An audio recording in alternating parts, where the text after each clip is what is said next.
Hi guys welcome to my mini vlog. Last వీడియోలో చెప్పినా కదా దర్శనం ఎలా అయింది. దర్శనం అయితే చాలా బాగా జరిగింది.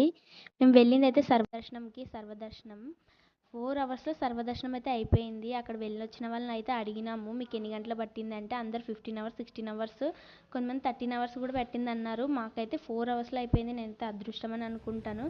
అక్కడ నుంచి అయితే దర్శనం చేసుకొని వెంకటేశ్వర స్వామి వెంగమ్మ అన్నప్రసాదంకి వెళ్ళి అయితే ప్రసాదం తినేసి అయితే ఇంకా కొండ దిగేసినాము. మేము దిగింది 4 అనుకుంటా, తెల్లవారుజాము 4 గంటలు అనుకుంటా. అక్కడ నుంచి అయితే వ్యూ చాలా బాగుంది తిరుపతి కింద. ఇంకా కిందకి దిగేసి గోవిందరాజుల స్వామివారిని దర్శనం చేసుకొని అక్కడ నుంచి అయితే అరుణాచలం శివని అయితే దర్శనం చేసుకోవడానికి వెళ్ళినాము. అక్కడ కూడా దర్శనం చాలా బాగా జరిగింది. 1 అవర్లో దర్శనం అయిపోయింది. ఏమంటే చాలా స్కామ్స్ ఉంటాయి. తమిళ్ రాకపోతే చాలా కష్టం అక్కడ అరుణాచలంలో. కొంచెం చూసుకోండి అంతే. ఇస్తుంటారు కదా తిరుమల గురించి దర్శనానికి 24 అవర్స్ 20 అవర్స్ పడుతుందని.